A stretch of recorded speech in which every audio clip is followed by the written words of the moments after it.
Well, hello there, lovely ones. It is Rosanna here, RozyGlow. Just checking in with how you're feeling today. I know I've been feeling a little bit antsy, and it's like very much this preparation for the new moon that's coming tomorrow. We have a new moon in Scorpio at 4:01 UK time, 4:01 p.m. UK time tomorrow, which is Wednesday. And I'm going to be hosting a new moon co-creation meditation at 1 p.m. on Thursday on the RozyGlow YouTube channel. Now, I wanted to give you the opportunity to plan ahead, because this is a really great time. When we have new moons, we have this opportunity to get a fresh start, to plant new seeds, to set new intentions. But of course, we need to also let something go in order to make space for the new. And what seems to be coming up at the moment is the patterns of behaviour that we tend to sweep under the carpet, and we don't really like to look at. We don't like to look at what we do in order to feel safe, in order to stay in the mind rather than to drop into the heart and feel the discomfort of our emotions, which are often in conflict. You know, we want everything to be cut and dry. We want to know we're dead set on one path and that's it. But often we have other emotions lurking in the background, which are patterns of behaviour. And this is what we're going to be working to clear with the new moon meditation. This is a public meditation, so it's for everybody. It will be, as I said, at 1 p.m. on Thursday. I'm just giving it a chance for the new moon to be born. We're in the dark of the moon at the moment. Hello, Nishan.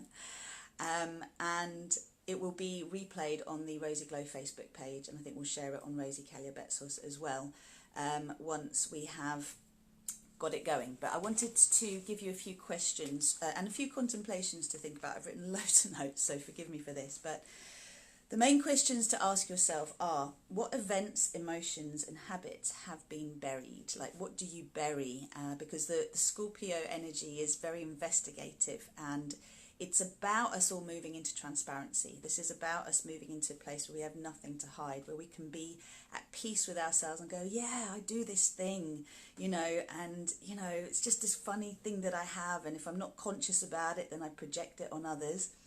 And there are a few patterns that come up. So the main thing here when we look at addictions is the addiction to habits of behaviour.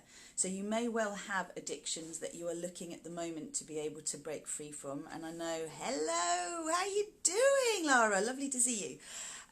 So, you have patterns of behaviour that we tend to sort of justify and move around, and the addictions, as I was saying, can be physical habits. Whatever you tend to do habitually is coming up for review at the moment, and the way to really be able to shift that is to start breaking the habits up. Okay, so start doing things slightly differently, and that helps to break the habits, because we have neuro pathways that form when we connect up the cigarette and the coffee, or the cup of tea and whatever else it is that you do, the crossword or whatever, and we keep bringing these things together. But if we find that they lock us into a space we don't want to be in, then we need to start breaking up those habits. And this new moon energy really gives us the opportunity to shed light on the uncomfortable ways that we lie to ourselves in some respect. We tell ourselves we're doing one thing, but we're actually doing another.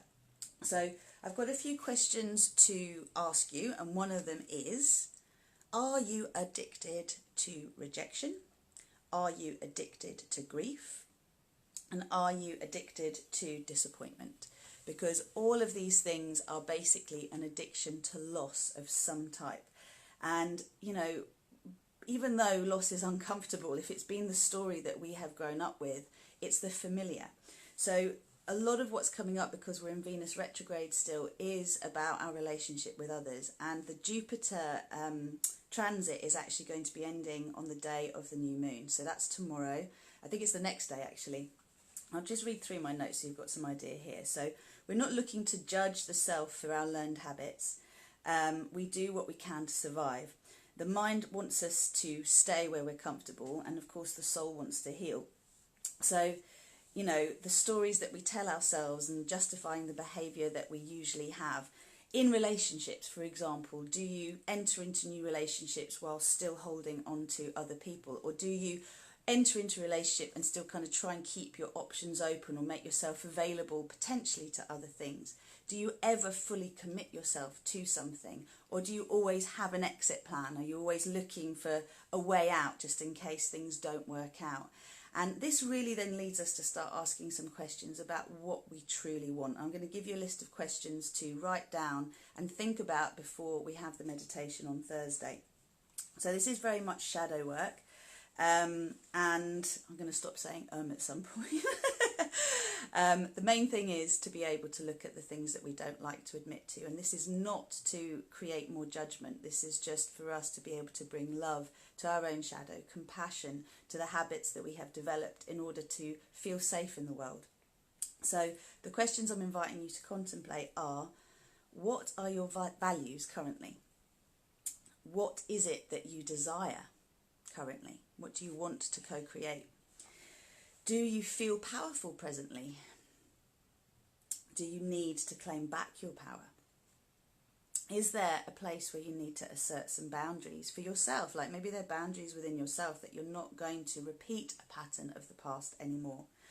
And what are you ready to let go of for good? Okay, it's very important to be able to look at what are you ready to let go of for good? And what do you envisage for your future? Now, one of my patterns is I've learnt recently to connect very much to the frequency of what I want to create, and to be less attached to who I'm going to create it with, but just to get really clear on what it is I want to create. And I know that one of my shadow patterns is to then feel some kind of sorrow or resentment for the fact, or loss even, for the fact that I couldn't necessarily create it with the person I intended to create it with in the first place. So there's a tendency towards mourning what was rather than actually being really grateful and accepting of what is. And this is part of what robs us of our joy. It's what stops us being in the present moment and keeps us in the past, or it keeps us focused on the future, and we never really fully open to the gifts that are here in the present. So it's important to know what you have done in the past. I know for me, in every previous relationship I've been until now, there was always someone I was holding on to. It was often my first love, you know, but there were always shadows in the background. And even if you're not talking about romantic relationships, but you're looking at friendships, if you want to step into a new arena in your friendships, in your career, in anything that you're doing, then it is important to be willing to let go of the old patterns. Hello, Georgie, welcome. So how do you write yourself into stories? So what is your narrative in relationships in general? What are your secretive patterns? And this might be secretive patterns that you've held your whole life, like these are the dialogues inside your head, or in particular the last 5 or 6 years. So one of the things we can do is associate love and connection with trying to get someone to get closer to us, and I've definitely done that before. Addicted to cyclical disappointment and grief. So, you know, your self-worth is attached to wanting someone who's unavailable to love you and working really hard to get them to love you, because in doing that, somehow you feel more worthwhile because it was so hard to get that love in the first place. And if you have mummy or daddy issues, that can be a huge thing that gets played out in relationships. Also, where do you give and give and give to people in order to be needed, in order to be validated? Particularly if you're giving to people that don't want to be given to. I mean, we will always attract people to us that are sponges for what we kind of offer, but you have to be really honest with yourself as to whether that need to be needed drains you. Because if we're here in our truth, then we are in our power, we're doing what we do. Whether people like us or not isn't really relevant. We stay in integrity, we stay in transparency, we stay in accountability, and we speak our truth with love. Then people can do what they like with that truth. But so often we are so invested in people liking us that we will compromise our truth in order to be liked. And we will soften it, we will shift it, because we don't want to be met with a disapproval of people that aren't happy with what we're saying. And so this is again about a dialogue with yourself. If you think of what's coming up for you right now, okay, so like I said at the start of this video, I feel quite antsy today. I'm feeling just a little bit on edge. There's a lot going on.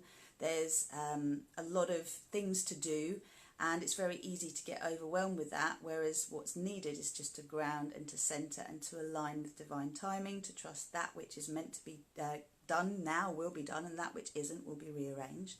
And checking in with your own feelings in terms of what do you need to give yourself right now to feel fulfilled in order to step forward.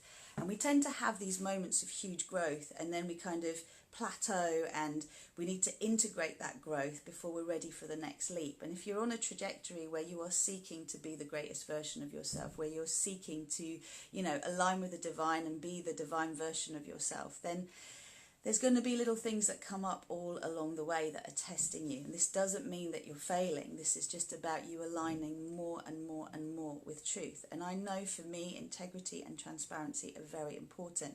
So when I feel like something's inside of me that I'm not quite at peace with, that's what makes me feel antsy. So it's being able to look within without judgment. And that's the invitation that I'm giving you over the next 2 days until we meet on Thursday. It's just to open to what is there for you at the moment, whatever conflicts seem to be there for you internally, without any judgment. And in making commitments, there can be a fear of getting stuck. And that is something that, we can work through and we can clear up. So for everything that we want, there is a fear, there is a shadow to it. So in you stepping forward and asking the question, what do you actually want for yourself?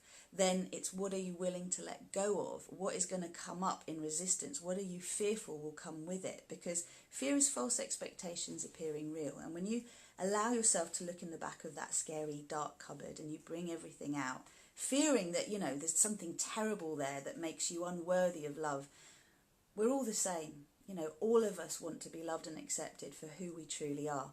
But in order for others to love us for who we truly are and the complexity of our being, we need to love ourselves for who we truly are and the complexity of our being. And it's okay if there are conflicts and contradictions within us.